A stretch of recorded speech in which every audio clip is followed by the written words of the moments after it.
Chères sœurs et frères, je vous souhaite la bienvenue en ce temps de culte. Que la grâce de notre Seigneur Jésus-Christ, l'amour de Dieu le Père et la communion du Saint-Esprit soient avec vous tous. Prions ensemble. Seigneur, voici le jour que tu as fait, jour de joie pour ton Église invisible. Donne à chacun de nous ton esprit, qu'il se saisisse de tout notre être, corps, âme et esprit, afin qu'il y fasse toutes choses nouvelles. Nous te prions dans la confiance du ressuscité, notre Seigneur Jésus-Christ. Amen. Et nous chantons, c'est vers toi que je me tourne.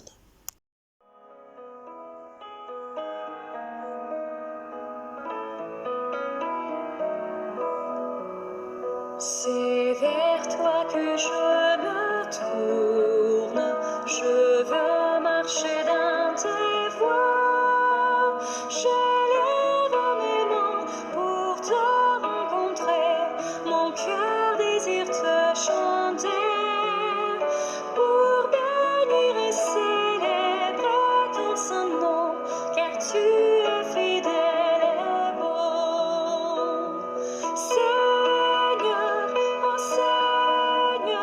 Je veux te donner, Seigneur, oh Seigneur, ma vie à jamais. Mes yeux contemplent ta gloire, ta vie ranime ma foi, ta paix et ta joie inondent mon cœur, toi seul fais tout mon bonheur. Je veux proclamer que tu es celui qui chaque jour nous bénit. Seigneur, oh Seigneur, je veux partager. Seigneur, oh Seigneur, ton éternité. Seigneur, oh Seigneur, je veux partager. Seigneur, oh Seigneur, ton éternité.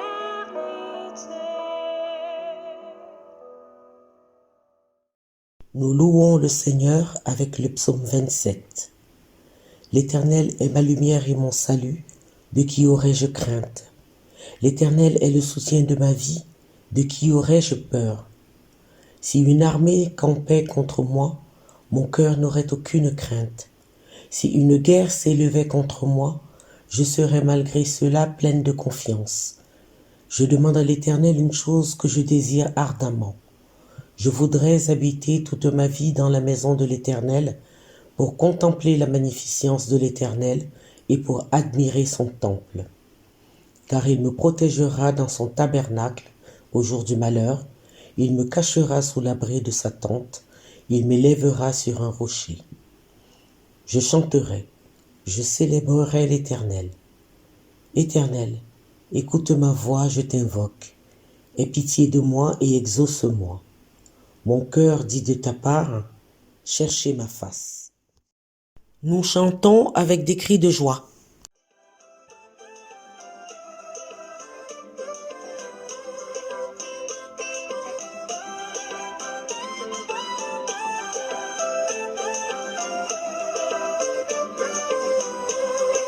Avec des cris de joie, ma bouche te chantera, j'élèverai mes mains et te célébrerai. Avec des cris de joie, ma bouche te chantera, j'élèverai mes mains et te célébrerai. C'est ça, combat pour le papa.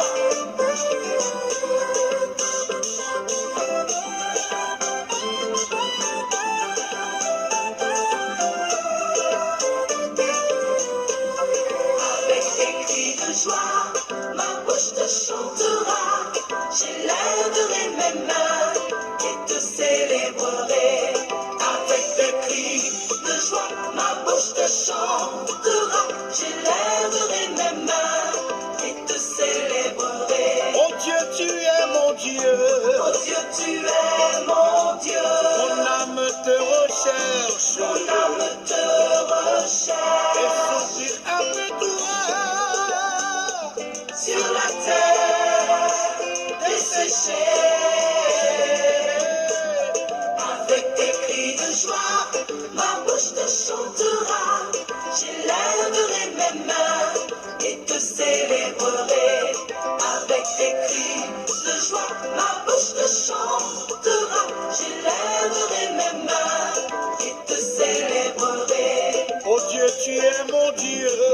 tu es mon Dieu.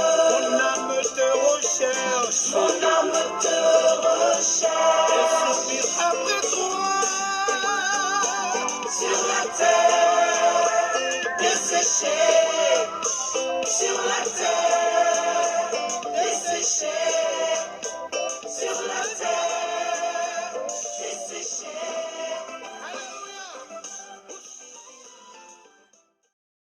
Commençons notre chemin de repentance et de pardon en écoutant quelle est la volonté de Dieu à notre égard.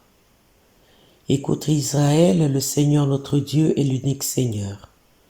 Tu aimeras le Seigneur ton Dieu de tout ton cœur, de toute ton âme, de ta pensée et de toute ta force. C'est là le premier et le grand commandement. Et voici le second qui lui est semblable. Tu aimeras ton prochain comme toi-même. Aucun autre commandement n'est plus grand que ces deux-là. La loi du Seigneur nous conduit à reconnaître ce qui nous éloigne de lui et de notre prochain. Prions ensemble.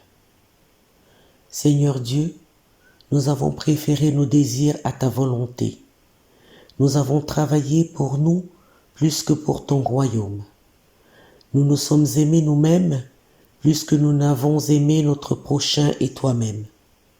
Pardonne-nous, Seigneur, de n'avoir pas changé, de nous être si souvent repentis en vain.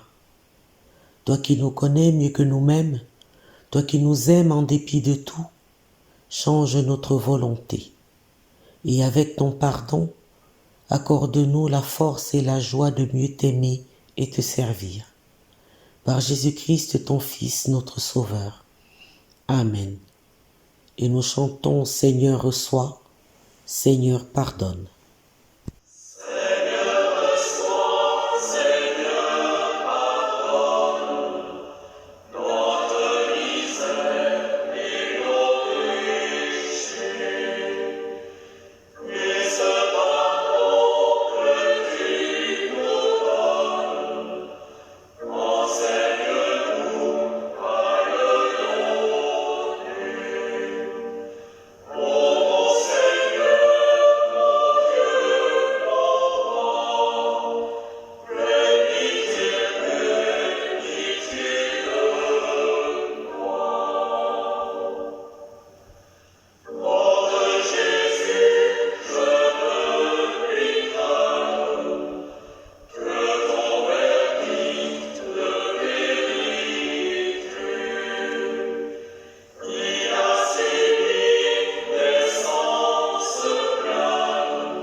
Accueillons la parole de grâce et de pardon. Dieu a tant aimé le monde qu'il a donné son Fils unique, afin que tout homme qui croit en lui ne meure pas, mais qu'il ait la vie éternelle.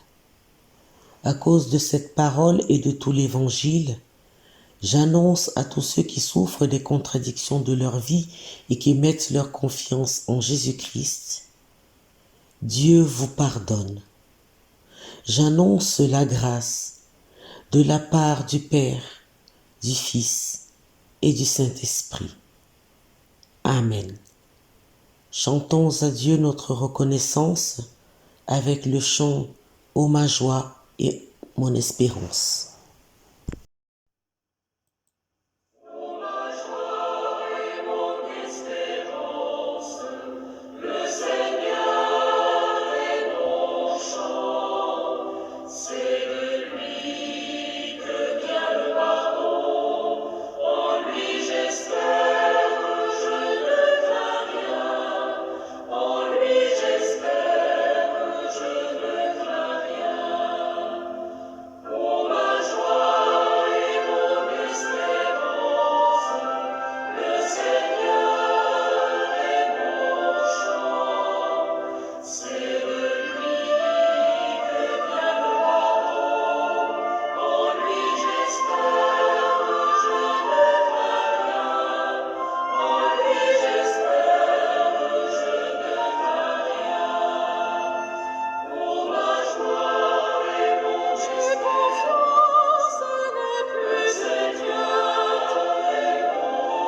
Nous prions avant de lire les Écritures.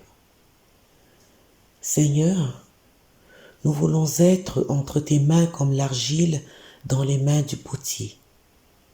Donne-nous ton esprit.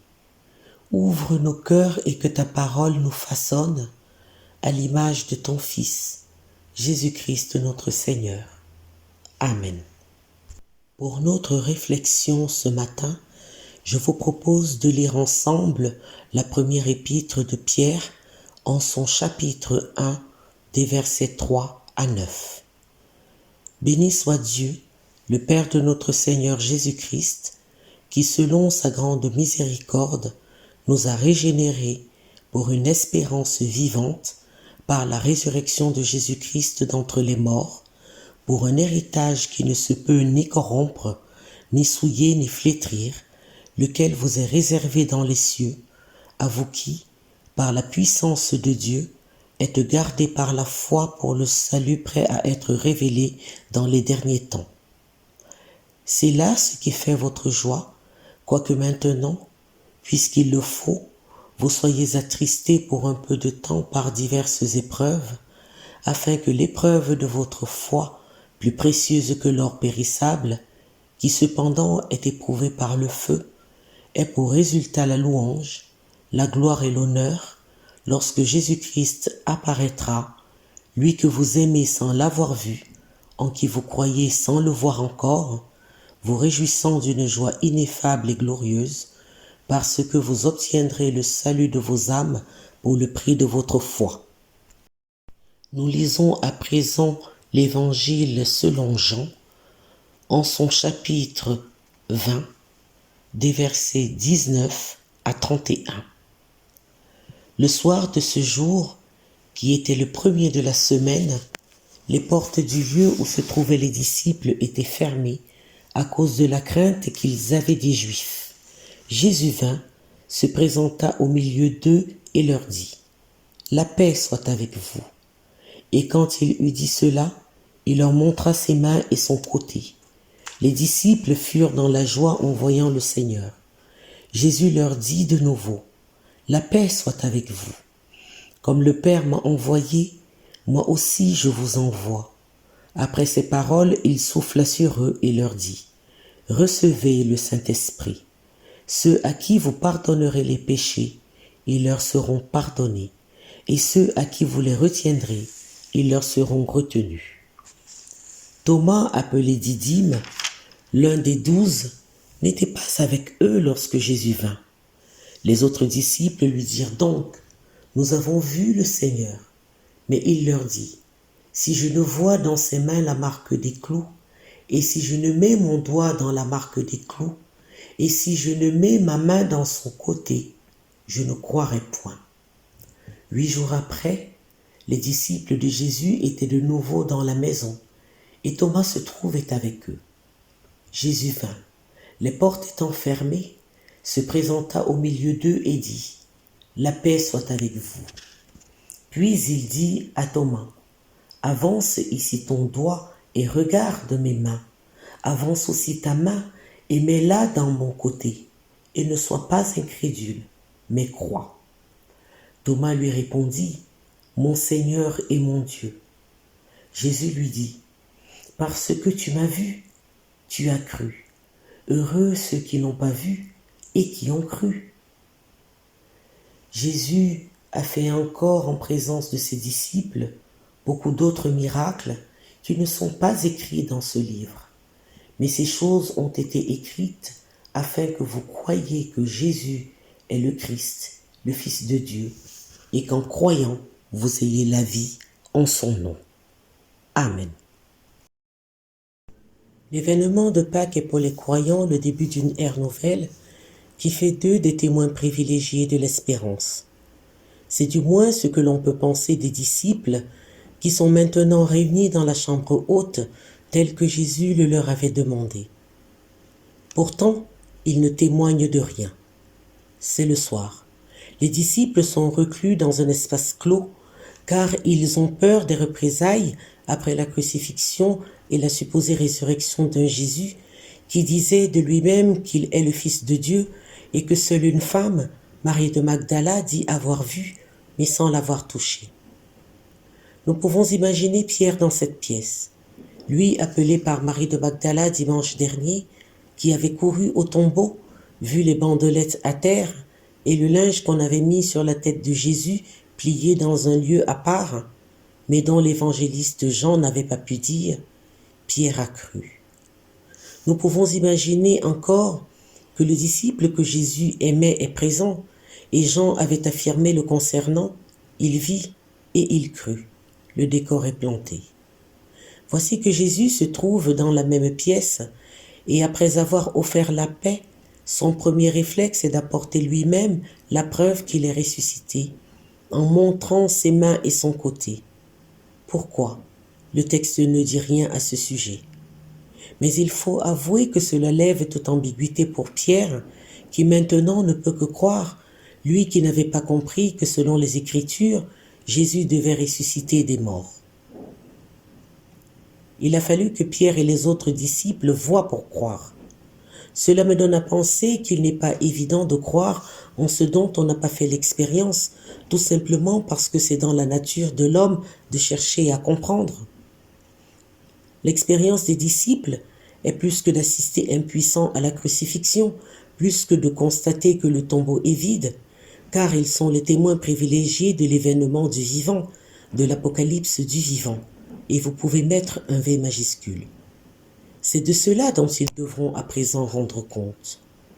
Mais dans cette assemblée, pour l'heure, le grand absent est Thomas.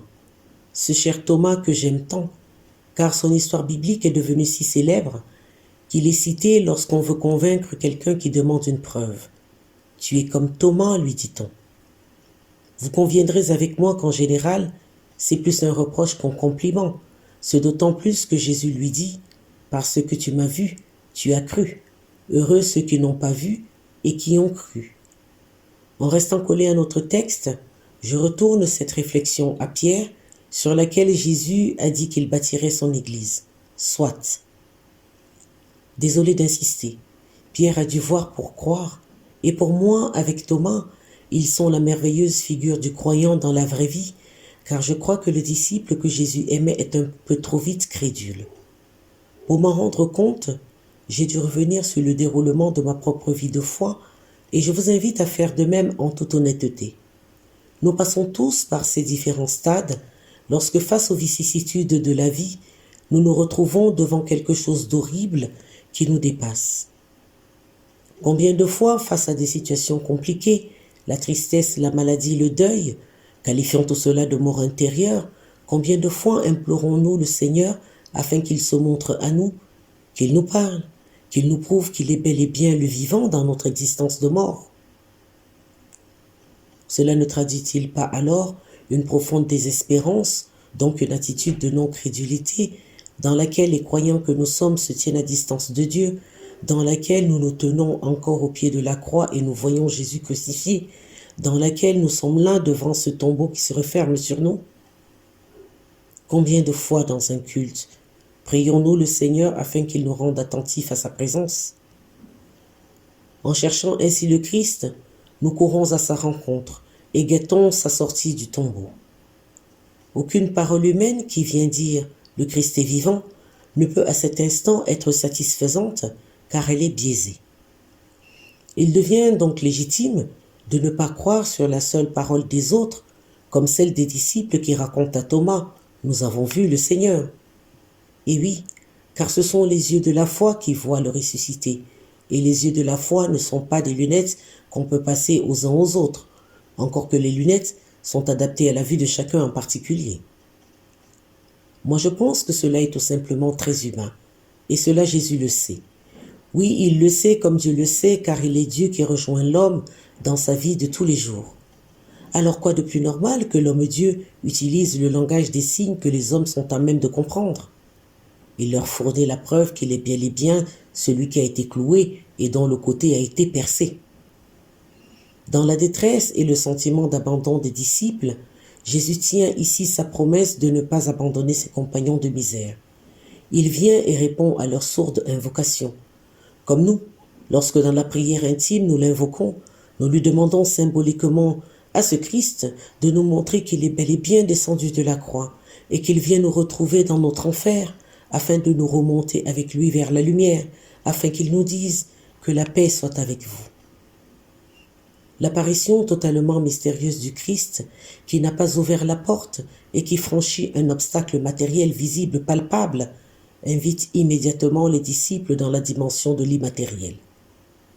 En entrant dans cette pièce, il entre dans leur cœur, dans leur âme et dans leur esprit. C'est une théophanie qui apporte l'aurore dans la peur et la désespérance de la vie, en établissant une relation nouvelle qui vient de la capacité du Christ à répondre à celui qui l'interpelle dans la prière. Seigneur, fais que je te voie vivant, pour que je reprenne moi-même vie. Mais comment savoir que c'est ce Christ qui répond, qui se tient l'un dans notre prière? Seul Jésus le crucifié et ressuscité peut alors y répondre. Et le Thomas que nous sommes par la foi peut vivre une aurore boréale qui fait superposer le visible et l'invisible, l'objet et la parole, les signes de crucifixion et la parole du crucifié. Avance ici ton doigt et regarde mes mains.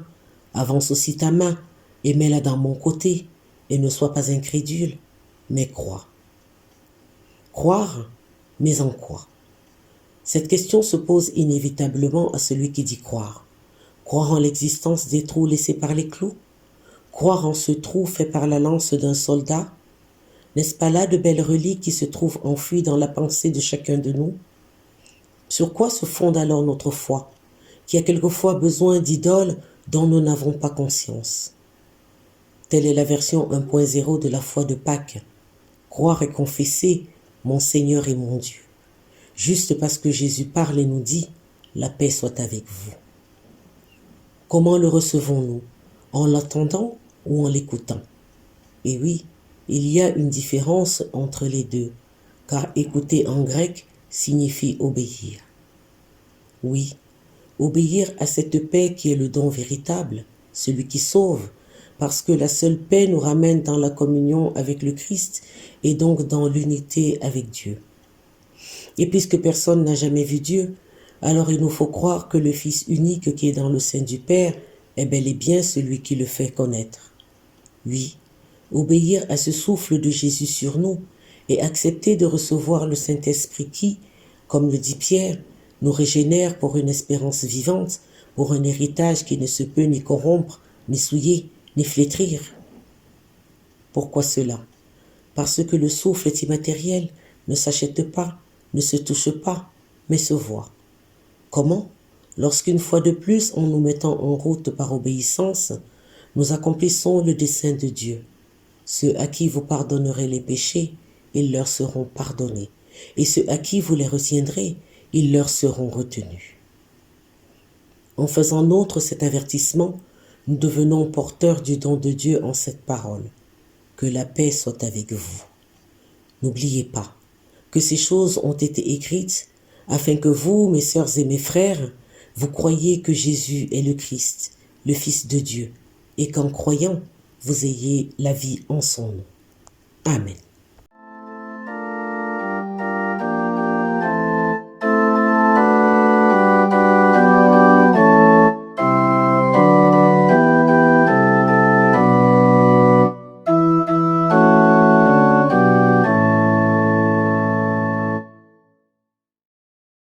Prions pour une offrande.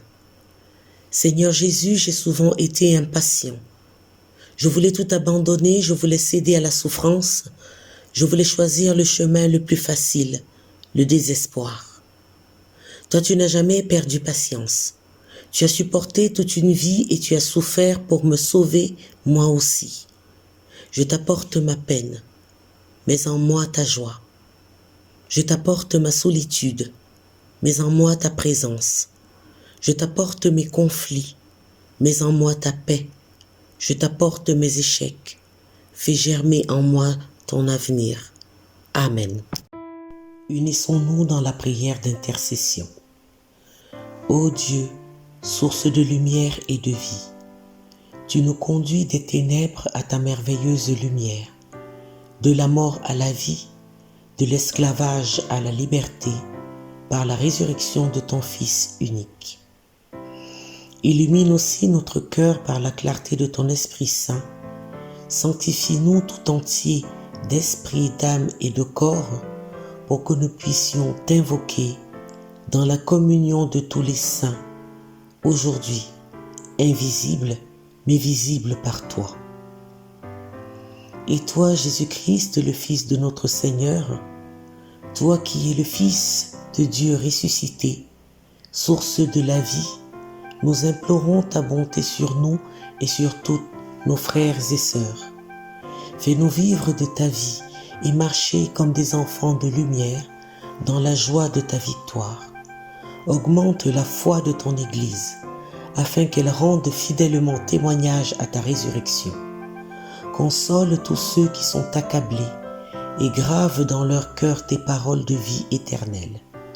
Affermis ceux qui sont faibles en la foi et révèle-toi aux cœurs qui ont peur et qui doutent. Fortifie les malades, soutiens les vieillards et rassure les mourants par ta présence qui sauve. Tous ensemble et par tes mots, ô Christ, nous faisons lever notre prière vers ton Père. Notre Père qui es aux cieux, que ton nom soit sanctifié, que ton règne vienne, que ta volonté soit faite sur la terre comme au ciel. Donne-nous aujourd'hui notre pain de ce jour. Pardonne-nous nos offenses, comme nous pardonnons aussi à ceux qui nous ont offensés. Et ne nous laisse pas entrer en tentation, mais délivre-nous du mal. Car c'est à toi qu'appartiennent le règne, la puissance et la gloire, pour les siècles des siècles. Amen. Recevez à présent la bénédiction de la part de Dieu. Que le Seigneur de la paix nous donne lui-même la paix en tout temps, en tout lieu, en toutes circonstances et de toute manière. Amen. Je vous souhaite un bon dimanche et une bonne semaine.